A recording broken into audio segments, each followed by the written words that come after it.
Mr. Prime Minister, Ministers, Excellencies, ladies and gentlemen. It's a great honor to be here today inaugurating the Raisina Dialogue. It's also a great honor for me as the President of Finland to have spent the better part of 3 hours in the presence of the Prime Minister of India, Narendra Modi, today. We got to be such good friends that I feel I can say this. For me, it was an empowering moment because today we stood there together representing almost 1.5 billion people.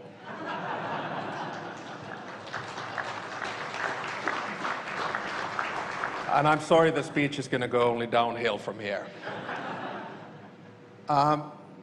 During the past decade, it's been remarkable to see how Raisina has developed into one of the foremost platforms for strategic thinking and global engagement. And I think for that, we should all be thankful to both Minister Jaishankar and Samir Saran.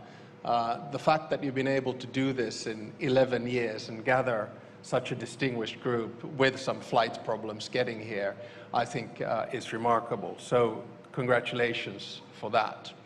Let me take some 20 minutes of your time and begin by the following.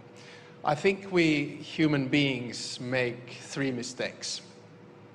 The first mistake is that we over-rationalize the past. We think that the world worked in a certain way and juxtapose examples thereof.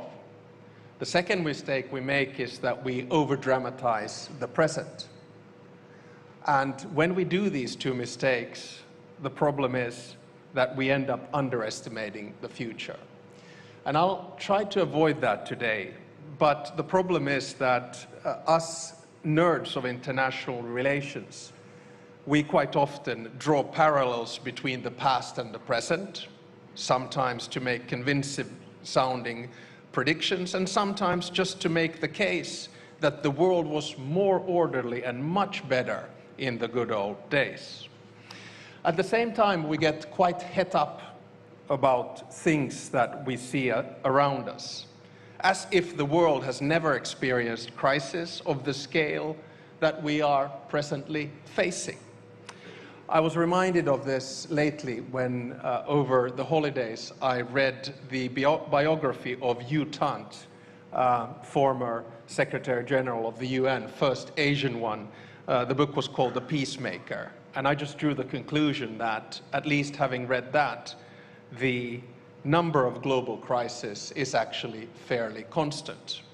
Now, by this, I do not, in any which way, want to diminish the significance of the increase of the number of local and regional conflicts that we are now witnessing around the world. I'm deeply concerned what we see today in the Middle East, in Sudan, and in Ukraine, just to name a few. My worry, though, is that these conflicts are incrementally becoming global. And my aim today is to try to find a pathway back to an international order in which institutions, norms, and rules are respected. Without a functioning world order, power vacuums will be filled by raw power, rogue behavior, and predatory hegemons.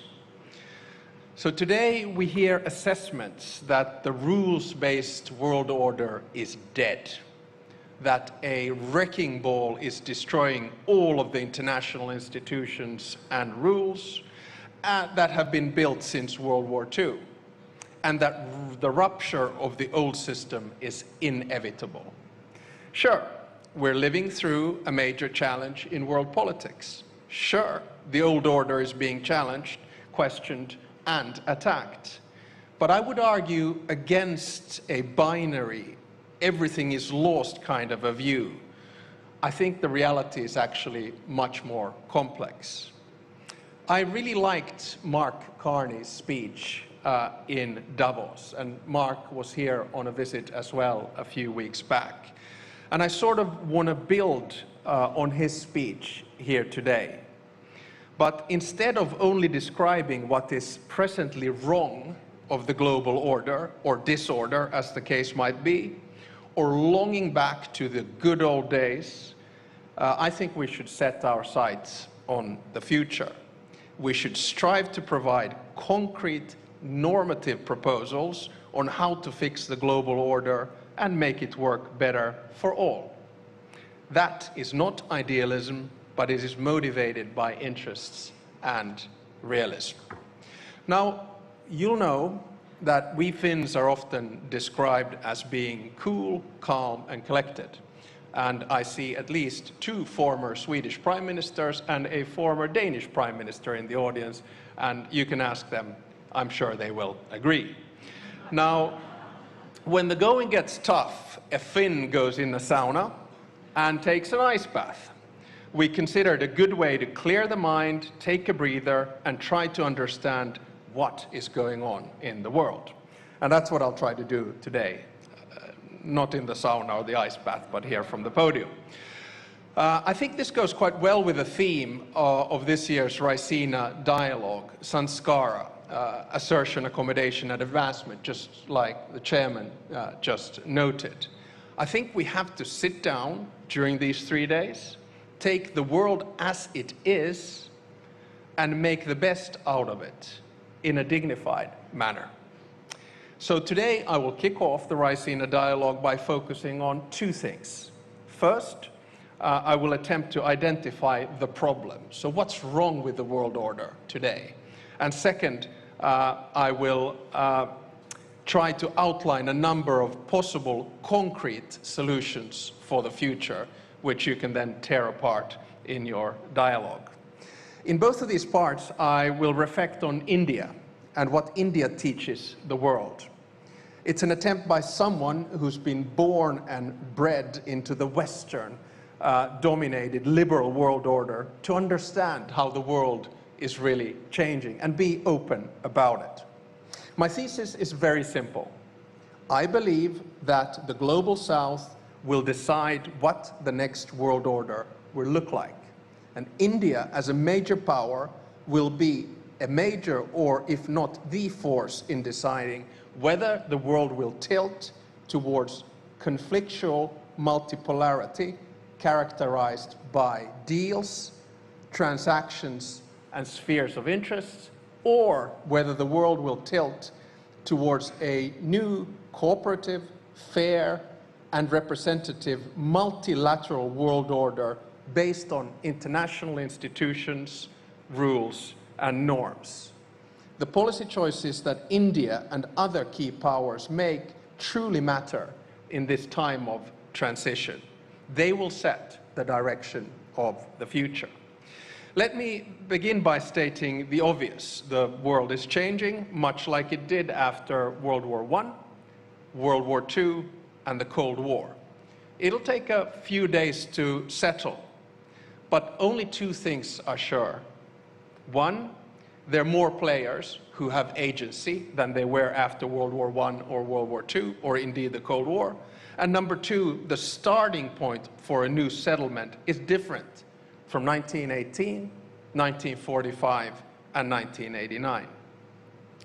The global power balance has shifted. The global South has both demography and economy on its side. I mean, here we are in a country which is portraying growth rates of 7%, probably projecting all the way to 2047. And at the same time, it's the biggest democracy in the world. But my argument is that the era of a Western-dominated world is over. That's the disruption. This is obvious, but it will take some time to sink in across the West. Nostalgia can give us lessons, but it rarely provides us with solutions. So I think that a good starting point to any analysis is to deal with the world as it is, not with a world that we would wish it to be. So we live in a time of power politics, a time where might seems to make right. Violence has once again become a go-to foreign policy tool used around the world with very little restraint. In Ukraine, Russia is trying to subjugate a sovereign country through a war that is a blatant violation of international law. The way this war will end will have major consequences, not only in Europe, but globally. It is in all of our interests that the outcome does not reward the aggressor. In the Middle East, the events have taken rapid turns. We're now witnessing a regional escalation with countries who were pushing for diplomatic solutions. I had the chance to speak to the President of the United Arab Emirates yesterday and the Emir of Qatar today, while getting insights from the Prime Minister of India on how he sees the situation. In Sudan, the vicious circle of domestic power battles and regional rivalry have led to one of the deadliest conflicts of our time, forcing millions of people to leave their home. Gone are the days when international politics were predictable.